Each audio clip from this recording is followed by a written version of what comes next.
Kusang loob na sumuko sa Irosin Municipal Police Station sa Irosin, Sorsogon ang isang lolo na miyembro umano ng Communist Terrorist Group o CTG kahapon, Agosto 26. Kinilala ang nasabing rebelde na si alias Cabito, 65 anyos na isang magsasaka at residente ng Barangay Gabaw, Parehong Bayan. Ayon kay Police Executive Master Sergeant Salvador Joseph Galido, ang Chief Investigator ng Irosin MPS, isang aktibong miyembro ng Baryo Militia ng Bayan ang nasabing rebelde na nagsilbing impormante at tagadala ng pagkain at supply sa mga rebelde. Voluntaryo umano itong sumuko sa otoridad dahil na rin sa kanyang edad at sa pagnanais na ring makapagbagong buhay.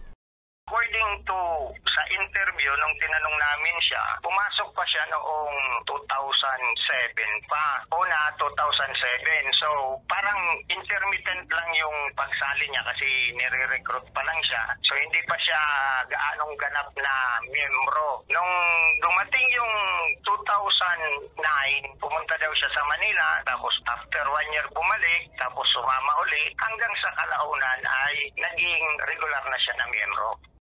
Tiniyak naman ni Galido na mabibigyan ng tulong pangkabuhayan ang sumukong rebelde sa ilalim ng Enhanced Comprehensive Local Integration Program o ECLIP ng gobyerno. Humihina na rin dito sa aming probinsya yung ng NPA.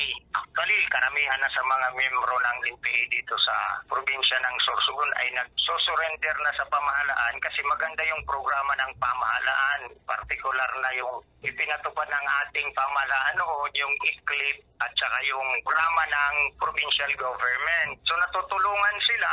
So siguro yun yung mga nag-encourage sa kanila para bumaba at makiisa na sa ating gobyerno. Sa kasalukuyan, nasa kusdiya pa siya ng Irosin MPS para sa kaukulang dokumentasyon at disposisyon. Muling nanawagan naman ng pulisya para sa kooperasyon ng publiko para tuluyan ng matuldukan ang insurhensya sa lalawigan. Para sa mga balitang Tatak, Bicol, El Yanzon.